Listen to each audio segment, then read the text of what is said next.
My next guest is Jen Schwester. Jennyzenyoga, which is her handle, has been providing yoga services and trainings to many underserved populations for over 4 years, including special needs adults, senior citizens, first responders, and her high school French classes. Jennifer brings her 24 years experience as a French teacher to the mat. She has been practicing yoga for the past 8 years and expanded her practice by becoming a registered yoga teacher. Jennifer is currently completing the next 300 hours of yoga teacher training with My Vinyasa Practice in Austin, Texas, to become a RYT 500. She is also an instructor for yoga for first responders and a teacher for the Veterans Yoga Project. She has presented mindfulness, meditation, chair yoga, and SEL workshops for various school districts, as well as many state, regional, and national language teacher associations, as well as half and full day workshops for school districts and CEU classes for NJ EMT providers. When Jennifer is not at high school on her mat, she is offering yoga classes, she's walking her dogs in the fresh air, and is at the beach. Welcome to the podcast. Thank you so much, Dana, for having me. I am so excited. It's my first podcast that I'm on. So Well, thank you I for know you speak a lot. You were a CCFLT that I'm on the chair of Mhm. last spring, and we connected at the Southwest Colt Conference Yep. in March. So, I went to your session and you went to mine. So I'm excited to have you on. I'll Thank start off you. with the session. The question I ask everybody: tell me about a time when you were in the trenches and managed to crawl out. Okay, yeah. And I just have to state, the coming out it's still happening in the Yeah, yeah. different ways. Um it keeps growing. So I'm going to go back to 2014. I Mhm. had recently left a school district. I was in a school district for 8 years, had a very long commute, and had middle schoolers, and at home I had middle schoolers, and somebody local that I used to work with mentioned that one of the local high schools, their French teacher was retiring, and I would go from like over an hour commute to a 15-minute commute. And I'm like, hey, am I ready for a switch? So 2013, I did that. And that was wonderful. I was so happy to be closer to home, had students you could talk to instead of dealing with middle school types of issues all day long. Mhm. And everything was chugging along at home, at school. I was really happy with the transition. And that May, I got pretty much blindsided with medical diagnosis that just left me reeling. So not to go into too many details, but I found out I had breast cancer, which I don't have family history, nothing that I knew of that would lead to this. I just had noticed, a lump. And so, for anybody with breast tissue, I'm just going to put in a note, male and female, please make sure you're checking, because male and female, Mhm. we all have that same type of tissues. Check it out. Um, and stay, get in touch with your doctor. And I ignored it for, a few months. And then I said, oh, I really should go to the doctor. And I Mhm. was just stunned. I was 42 years old and had still, my kids were young. I was in a brand new job. I didn't know what to do. And I just remember getting the news. I had stayed late at school because I did not want to be on the phone at home. And I just remember sitting in this windowless classroom that I had at the time, and screaming. And nobody was at school. Nobody heard me, or Mhm. nobody saw somebody saw me and walked by, which was fine either way. I needed to start working through that. And I just didn't know where I would go. Like, so that was my lowest point. What do I do from there? How do I go forward? I had loved that life, what I did with my life. I did the running around with the kids to the activities, hanging out with friends, loved my new classes, loved my new students. Um, and where do I go from there? Where do I put myself back in this equation? Because I had to stop everything and take care of myself. And I Mhm. wasn't ready to give up on anything. I did not want to change, my what I was doing, which was being a teacher, which was being a parent. I still wanted to do that. So, um, a lot of things had to change, and I had surgery and I had radiation and I had chemotherapy, and that did happen during the school year. And Mhm. I was very grateful for the administration that I had there at that time, because I just wanted to keep things low key, deal with Mhm. it and move on. But in that process, I also, had to make some changes. I like to walk. I'd like to work out at the gym at that time, Mhm. and I wasn't going to be able to do that anymore. I was not going to have arm strength. Um, I didn't need to sleep as much, I thought, at that time at 42. I was still invincible.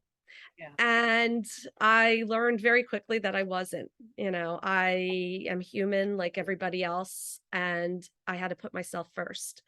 So my first concern was arm strength and stamina, because we need that as teachers. We're moving things, we're up, we're using our arms, especially as a language. Any teacher, we're showing things, we're doing Mhm. things. I'm writing somewhere. I couldn't even lift my arm up to write on the board. I would have, Mhm. I'm like, who's the guest teacher for the day? Come right on the board for me. And without telling the kids a lot of what was going on. Yeah. And but I wanted to feel like I was working out. I wanted to feel like my old self. And somebody had suggested going to yoga class. I said, okay, I'll go try yoga. And I thought it would be that Western idea of yoga. I'm going to do a handstand. I'm going to work out. I'm going to have really ripped muscles. Mhm. And what I learned and started taking those classes and starting a yoga practice was that that wasn't why I was going to the studio. I was going to the studio for the breathing, the meditation, the mindfulness, the quieting that crazy Mhm. mind. They call it the monkey mind in yoga. I prefer to Mhm. use the term crazy mind a little bit. Mhm. And that's what really started connecting with me. And my brain started changing. Why are you not sleeping? Why are you always working? Why are you trying to be the superhuman that you think you have to be? Mhm. Because Mhm. I showed that I wasn't. I found my fault. I found my kryptonite, I guess, in a way, what got you. And so I had to really take some steps to rethink how I went about looking at myself in my place in this world. And in doing that, occasionally, I would start stopping to take deep breaths or sit down and have a quiet moment instead of just rushing on to the next thing. And some of my students started noticing. And one day they were like, "Are you meditating?" I'm like, um, "Kind of." I said, "I'm just doing a little breath work. My brain's like racing. I'm going to settle down." They're Mhm. like, "Our brains are racing too. We need to do this." And I was like, "Wait a minute, what? What do you mean your brains are racing? You're teenagers. Like your life is good. You should, And, we forget sometimes what it's like to be a teenager. Yeah. And so I said, okay, let's do this. And, I went against my, 90% in the target language. And I said, okay, let's just sit down, because I only knew these words Yeah. as I was taking them Mhm. in. It was my Mhm. comprehensible input was a yoga class. Yeah. So we started doing it, and the kids were they were coming into class, and these are high schoolers. I started with my juniors, so 11th graders, Mhm. Mhm. and they were like, "Wow, I just need to reset from my last class. The hallway was crazy." We have a very large school. For New Jersey, we had at that time almost 1,500 students in our school. Our Mhm. population's decreased a little bit now, but it was insane. And I know for some schools throughout the nation, that's a very small number, but in New Jersey, that's a Mhm. huge school. Mhm. And I had also never taught in a school that big. I had always worked in smaller districts. So, we started doing it. We talked about it. And I was like, okay, I need to, I wanted to, see how this works. And then as I started progressing with my own personal yoga practice, I started asking the question, why? Why is it like this? Why did this come about? What's the background to this? Mhm. Mhm. And so I can't just let it be. I have to know everything. It's that teacher in us.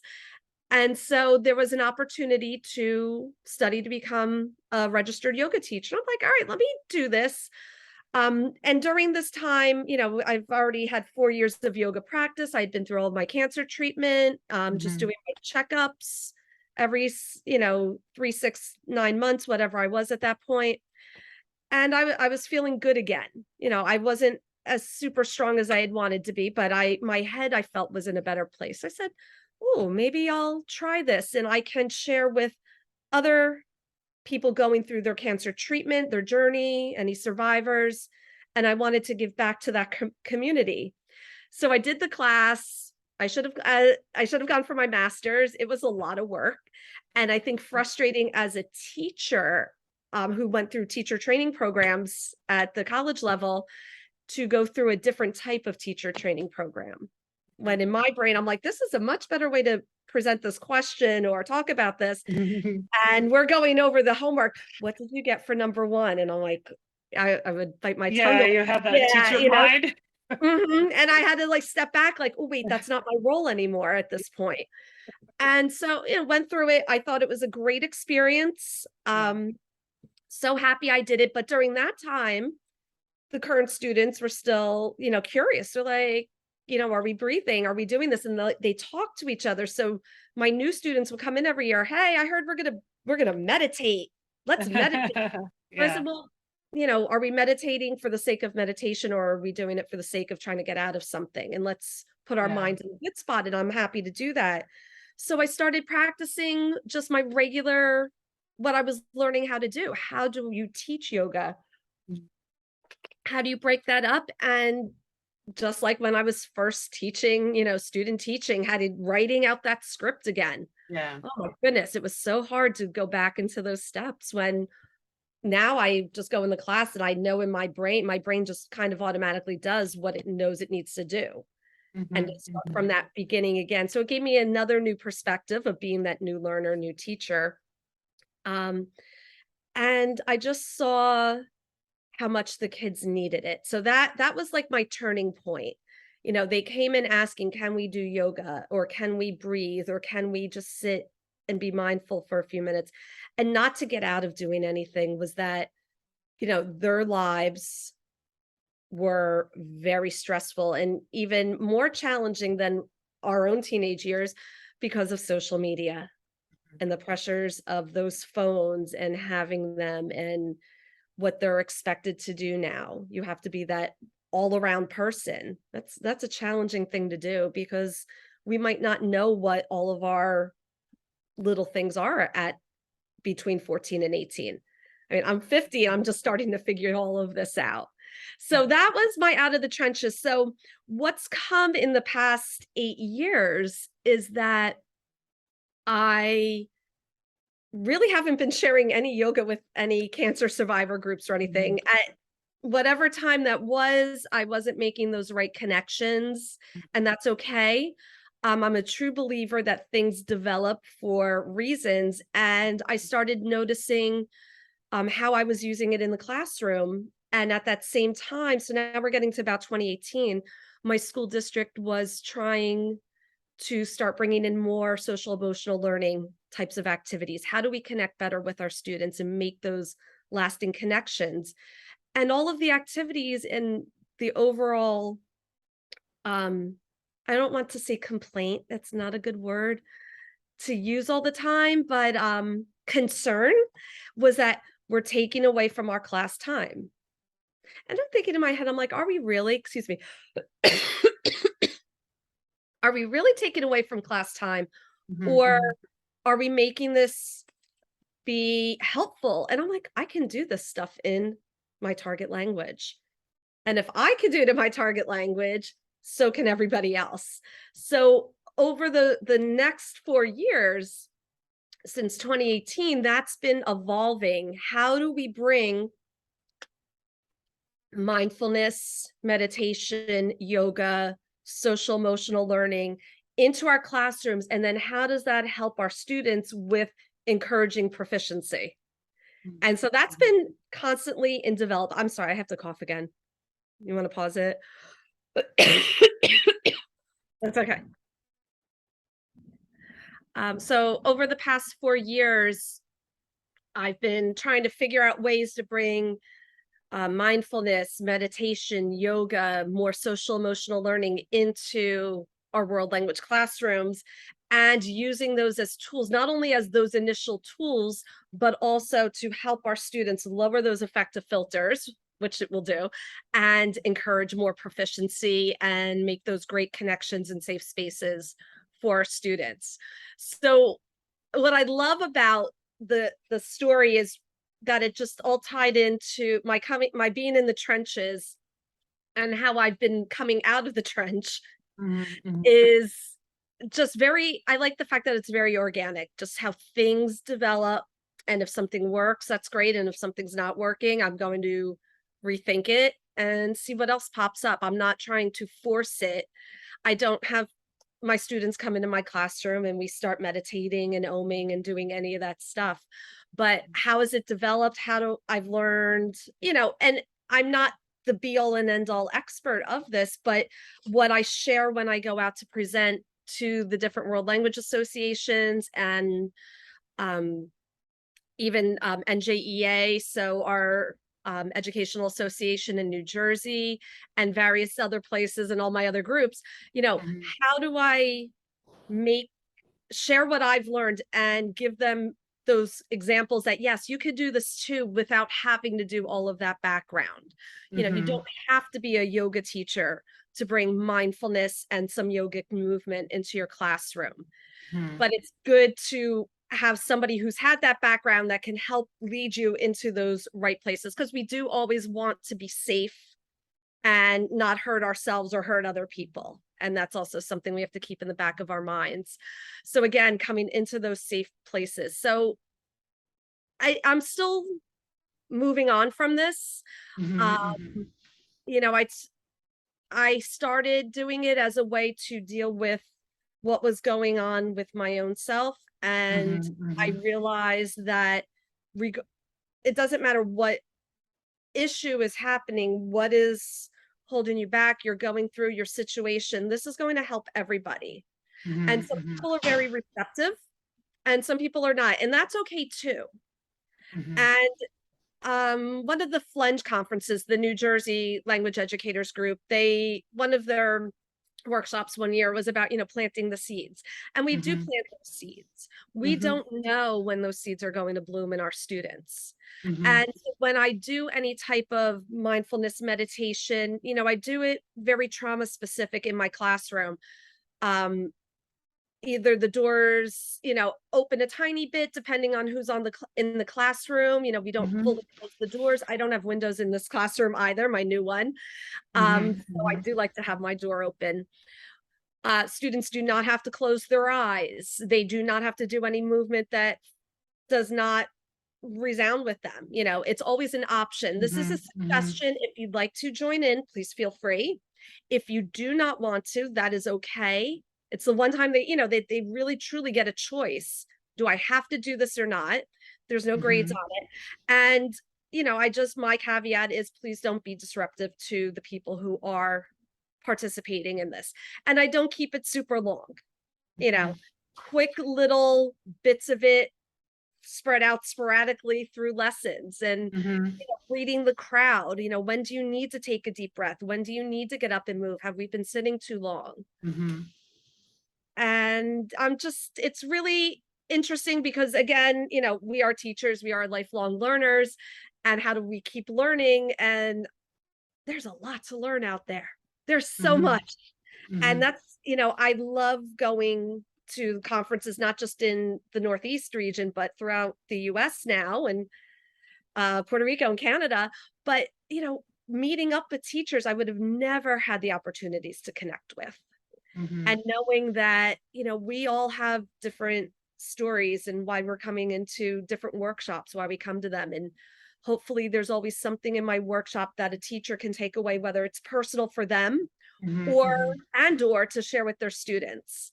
mhm, And that's my other little disclaimer when I present is that when you're writing up the proposals, it's our mhm, conferences are student centered. What are we doing for our students? But I tell the teachers, I'm like, listen, if you don't share any of this with your students and you keep it all for yourself, I did my job.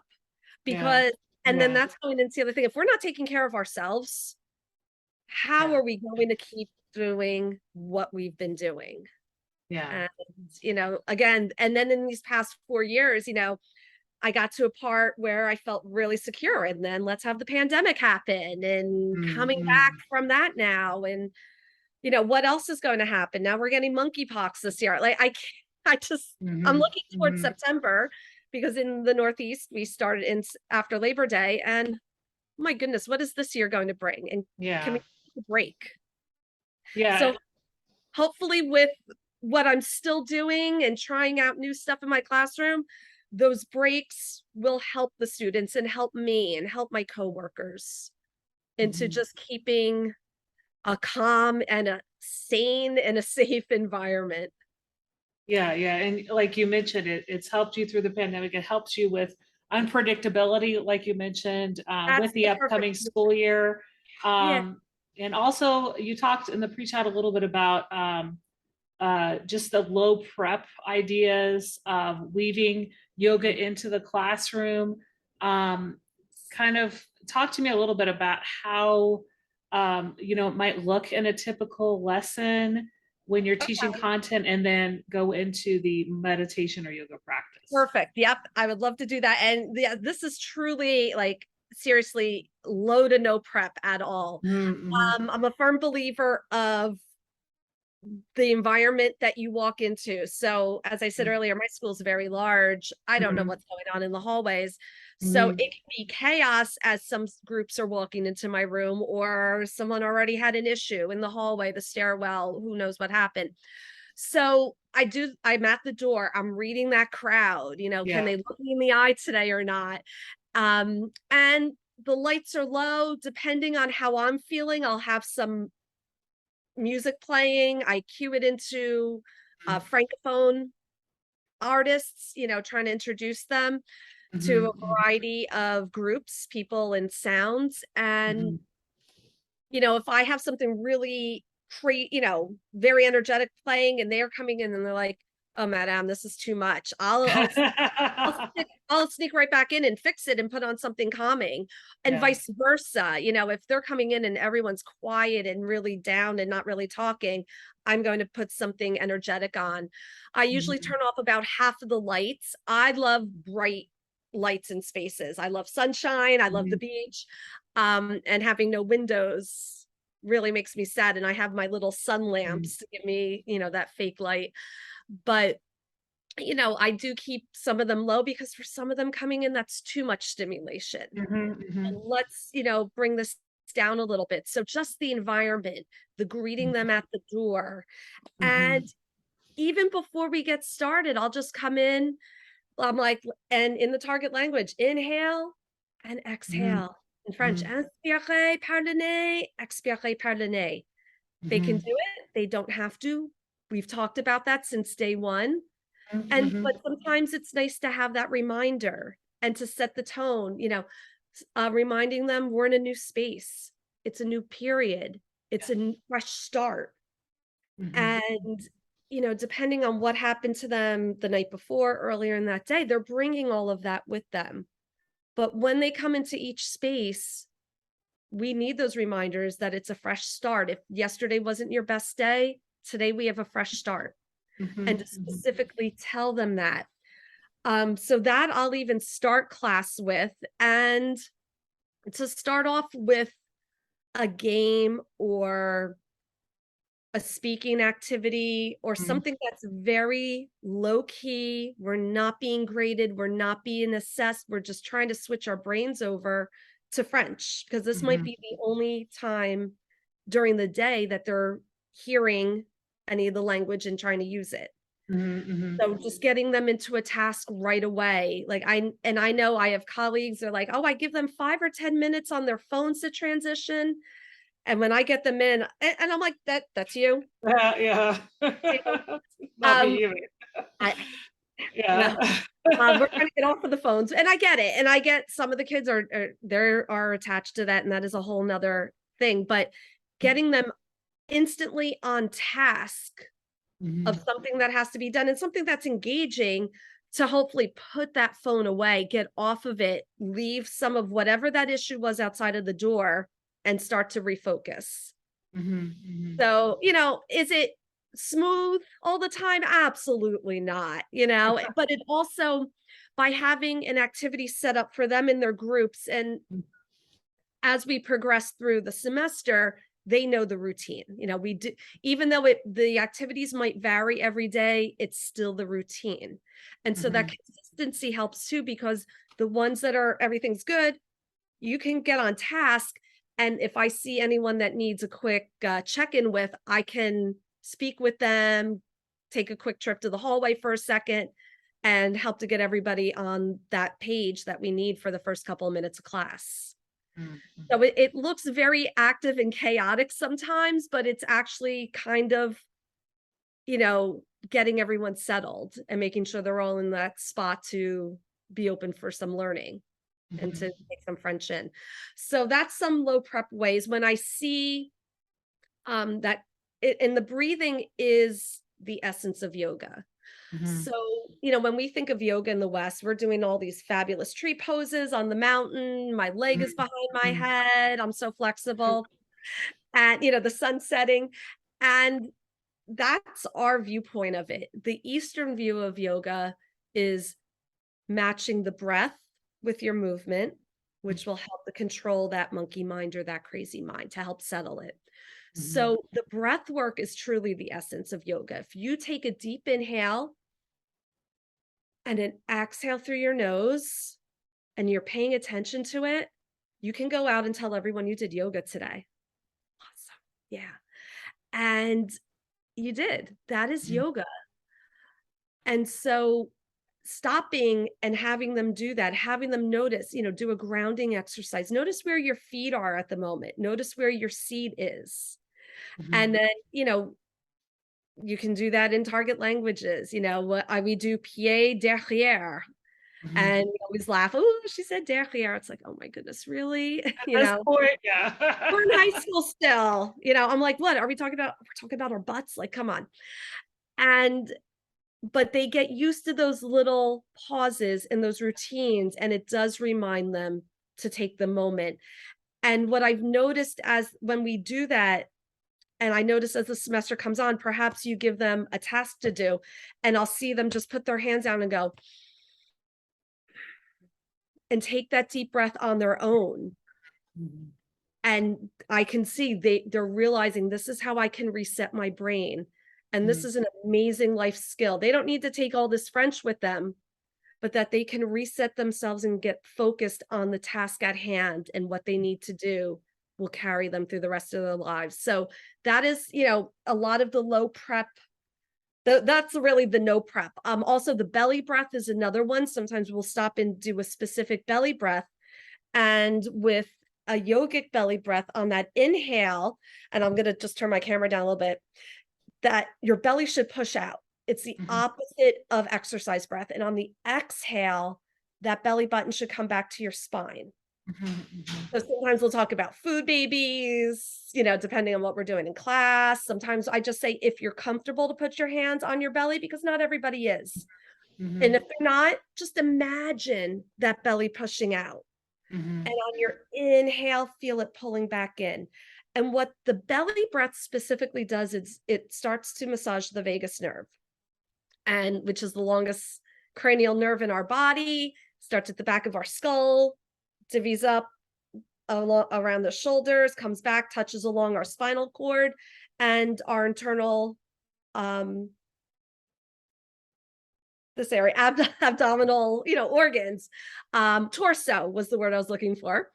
And so when we get scared, when we're anxious, when we're nervous, when we realize we're in a very, a dangerous situation, we breathe through our mouths.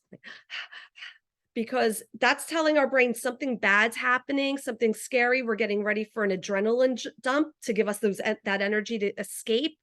Little kids, when they say their stomachs are bothering them, you have 3 questions for them.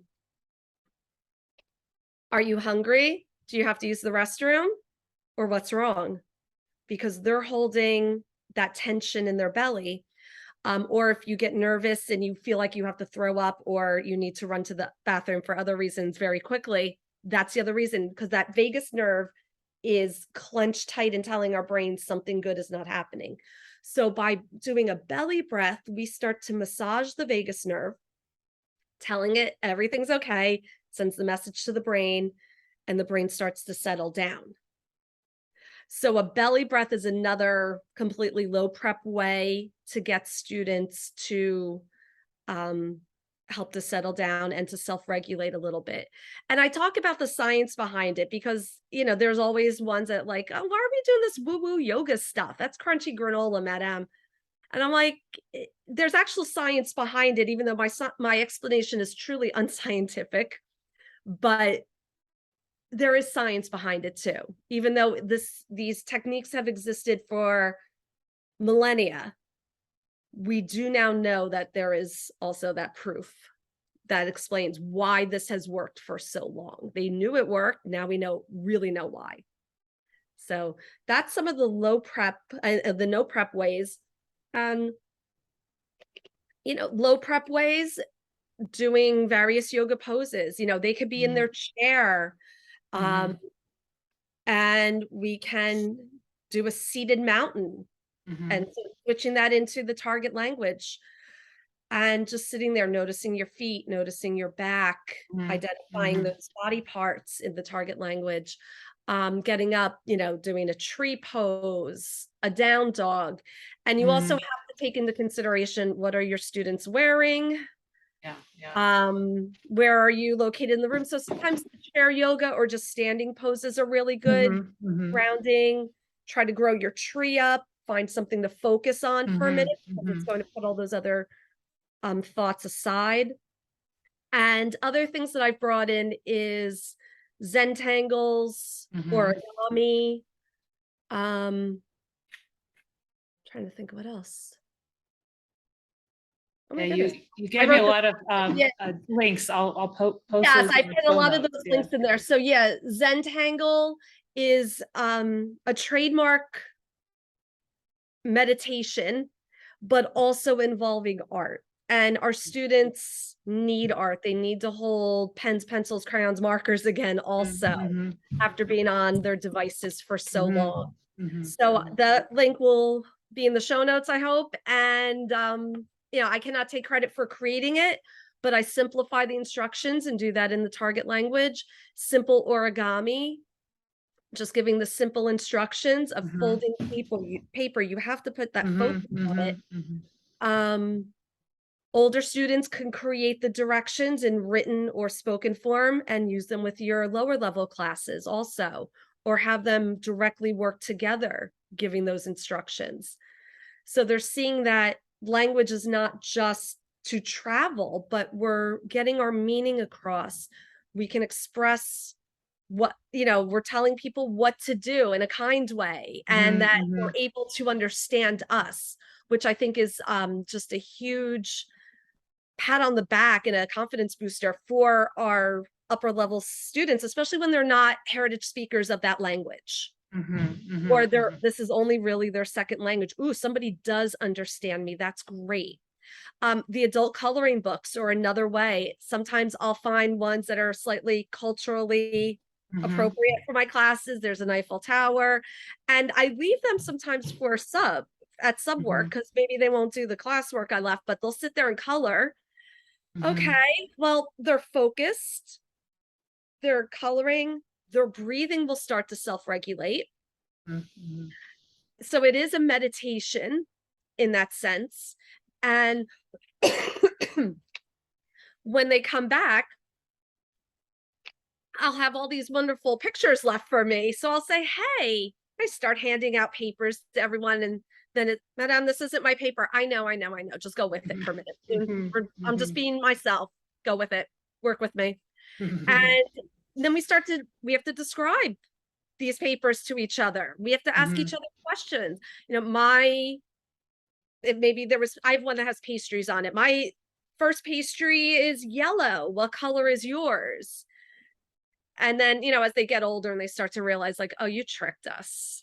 But the Mhm. lower levels, they think they're getting away with it a couple of times, and just keep those in a pile to use them to talk about them and get some language production out of it. But they're also in that present time when they're coloring. Mhm, mhm. they are meditating. Yeah, and those are ideas that are outside the box. I wouldn't have thought about during the time I taught French, but yeah, just getting them to kind of quiet that monkey mind, Yeah. be in the moment. Great idea, like you said, for sub plans, especially if you find something culturally relevant. Yeah. Let's shift a little bit from the classroom to your work with the firefighter, EMS, police, and what you do with mindfulness groups and also the Veterans Yoga Project. Yeah, these are some great groups that I've been able to connect with. And they are Yoga for First Responders is now an international organization. They're in Mhm, Canada and Australia also. And Veterans Yoga Project. And what both groups, what I really like about them is that they have encouraged members of those communities. So of for Yoga for First Responders can be police, fire, EMT dispatchers, mhm, and veterans, obviously, anybody who's been in the military or has family who's in the military, and to go through specifically tailored yoga teacher trainings. So they go through yoga teacher trainings.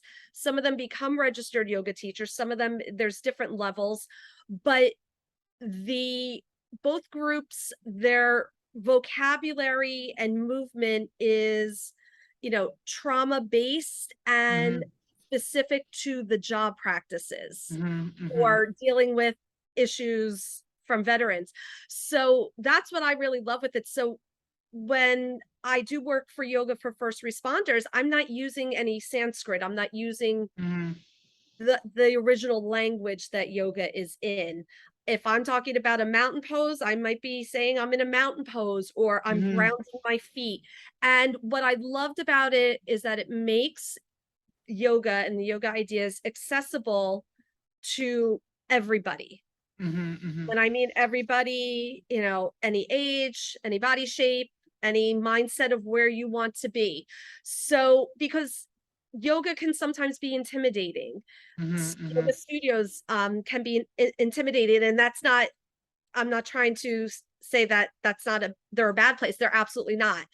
You have to go where it speaks to you, but many community members don't want to be in that space because there might be essential oils or music or the language might trigger a past experience, especially for people who have been in the military. And even though they're not the same, but our brains don't always know that when we're mhm, in um having post-traumatic stress or anything coming from that. So how do we make the benefits, the breathing, the mindfulness, and then that physical movement to get that stress out accessible to them?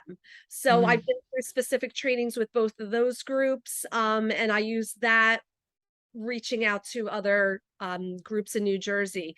So when I do work with my special needs young adults, when I'm working with my seniors, it's about getting to know the group, what works for them, what language do they want, what is each person looking for too. mhm, mhm, I have some groups that are like, please bring on the music, the chimes, the essential oils. They want it mhm, all.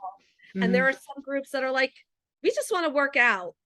Yeah. Okay, so we're going to just work out. You got that. I'm just going to work out with you. We just have to match our breath to our breathing, our Mhm, breath to our movement and be mindful of how we're moving our bodies, but we're mhm, exercising. They're absolutely right. And they're still getting those benefits. So I'm grateful for those opportunities. There are amazing groups. You can just Google Yoga for First Responders, Veterans Yoga Project. If you are involved, would like to be involved, there's various state groups, and every state is organized a little bit differently through the main. mhm. Okay. Okay. Yeah, and that's something that I think anybody who's interested in helping, like as a volunteer for people who've Mhm. dealt with trauma, it's great to get involved. But looking at the other side, in education, for example, there's a lot of naysayers that might say, well, yoga, mindfulness, SEL, it really doesn't cure much. So what would you say to those naysayers? I'll say yes.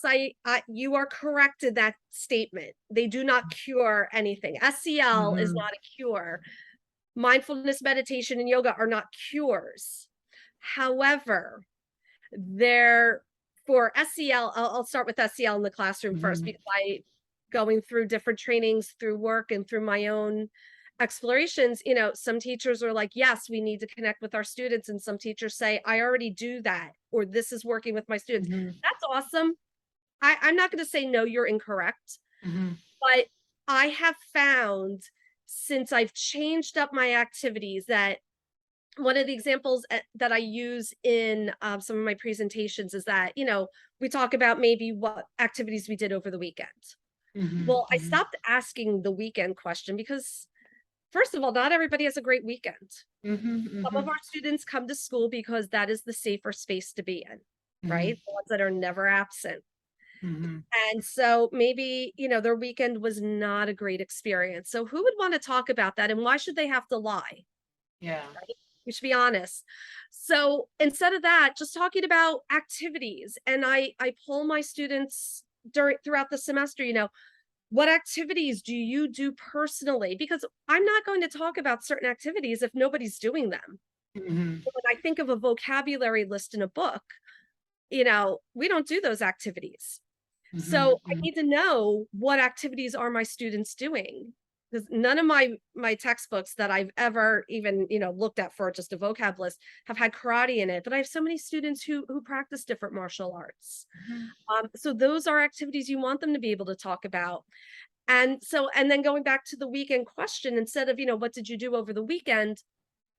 I'll ask, if you had an extra 3 hours in your day, what activity would you do? And sleeping is not one of them, mhm, right? mhm, Because when we ask our students, how do they feel? They're tired. And what do you want to do? I want to sleep. Or what did you do over the weekend? Well, I slept. mhm, I'm tired of hearing that. So I'll give them some synonyms, some other ways to express that, but not to have that as their fallback. Give them mhm, ownership of what they want to talk about.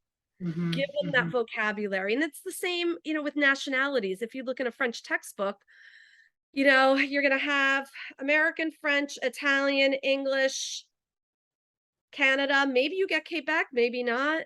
Maybe they mhm, put Senegal in. Well, a lot of my students are from Haiti. mhm, It's mhm. not in there. And they say that they're like, hey, madam, it's not in this book. We don't use them Mm, anymore because it's not in the book. yeah, So yeah. again, giving them the vocabulary and that ownership that they want to have, which also is making those connections. I know who have parents who came directly from Haiti, whose parents went to school there or who came to the US early on. And it doesn't matter if it deals with francophone or not, right? Mhm, mhm, But students should be able to identify themselves. So that's the first one on that SEL. It makes those connections. So it's I think it's a stronger conduit to coming into more challenging discussions. mhm, You know, mhm, depending on if do we have to talk about some challenging issues in our classrooms? Do I need to reach out to the student and their parents because of something, or I'm noticing something's going mhm, on, or work's not being done? And to give that openness, when I reach out to a student or to parents, and I know that they went to school in Haiti, and I'll say, let's work together. Let's see how we can help your student feel mhm, comfortable with this from your schooling experience and my schooling experience. mhm, mhm, And that my student is not just that person and that grade in my classroom, that I mhm, want my students to succeed to the best of their abilities. mhm, So mhm, that's for the SEL. And then, the mindfulness, the meditation, and the yoga also come into it. It's not curing anything, yeah. but it's helping us to recognize our own personal feelings and our reactions, maybe to have a longer pause between an action and a reaction, right? We really need that space. Mhm, mhm, And learning how to do that, and also being models for our students of that, and help encouraging them to try these skills. because it Mhm. might not be something that they're open to do. If you say, oh, we're going to do yogic breath, talking about the belly breath, they're like, ew, I'm not doing that. But if you say, oh, we're going to do some deep breathing because it's going to settle our crazy minds for a few moments and cool ourselves down, especially if you're in a building without air conditioning at times, Mhm. Mhm. they might buy into that a little bit. So, how do we connect more with them? And Mhm. then the benefits of all of these activities do start to take over. It's not Mhm. going to solve any school district issues. It's not going to solve, you know, home issues, Mhm. food insecurity, anything else that's going on. It's not solving that, but it's about giving our students better coping skills, Mhm. become Mhm. more to deal with these issues and to become a little bit more resilient from Mhm. them. Mhm. Mhm. Yeah, and I think like you look at it in those three ways, the yoga, the mindfulness, but also the SEL. And like you said, how can we approach our students and how can we realize that, not everybody has a good weekend, but, talk to them in a way that you're recognizing where they came from, not Mhm. relying on what the curriculum says. So I think those are all great ideas.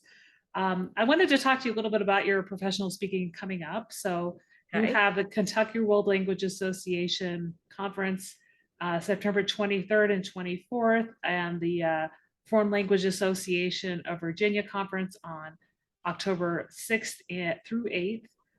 Tell me about the sessions that you'll be giving at these conferences and kind of what maybe some teachers have gotten out of the conferences that you've been to in the summer. You just returned from the American Association of Teachers of Spanish and Portuguese and the American Association of Teachers of French. Yeah.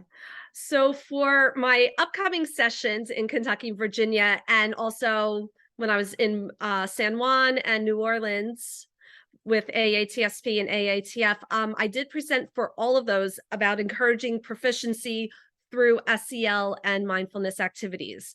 So I do talk about, and the teachers get to experience doing a Zentangle. Mm-hmm, mm-hmm, Um, we talk about what is the difference and the similarities between SEL and mindfulness because they do overlap. There's aspects of both mm-hmm, mm-hmm. in each other, but they're not the same thing.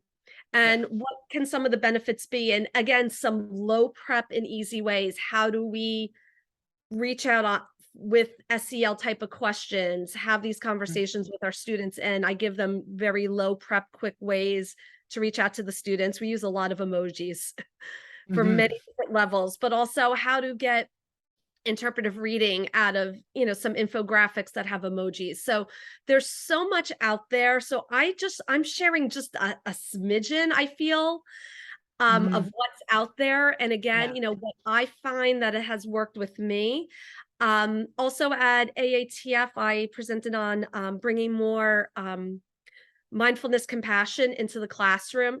How are we mindful and compassionate to ourselves again as teachers? Mm-hmm, mm-hmm, And once we are taking care of ourselves, being kind to ourselves, we are able to then be able to better share with our students and to be that giving. And I think, especially after the past couple of years, what's resonated with teachers is that, we've been right in the middle. We have had the same stuff happening to us as it's happened to our students and to mm-hmm, our own families and trying to cope with our families here. But then also, how do we help our school families deal with this? mm-hmm, mm-hmm. So I personally feel that, it's almost a double burden.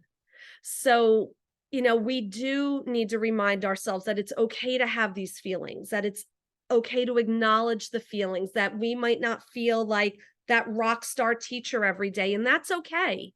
Yeah. It's okay to not be that best person, okay? But how do we react to everyone around us? And we want to Mm-hmm, just mm-hmm, be conscious of that. Yeah, it's okay. Especially at high school, I'm like, man, I'm not, I haven't had a great day today. We're just gonna mm-hmm. take it down a notch today. Yeah. And they're like, yeah, Yeah. we got you some days. And they'll come in and say, today's not my best day. Well, guess what? I'm gonna Mm-hmm. back off of them that day and Yeah. maybe not call on them as much and just Mm-hmm. check in. Hey, everything good? You want to talk? Do you want to go for a quick Mm-hmm. drink of water or something? and knowing that it's okay and that it's okay to express ourselves without oversharing. Like, I don't have to tell my students everything that goes on, Mhm. nor do they always have to tell me unless they feel comfortable to. But that we're allowed to have these emotions in our spaces. We're not perfect people. We're Mhm. human. And I think that's another big takeaway from the pandemic, that we are all human and we all have a limit. And we're trying to come back into that, especially when things can still change all the time. And how do we deal with changes? And if the best thing you're doing is taking care of yourself, that's going to make the rest of your classroom space and time pretty okay.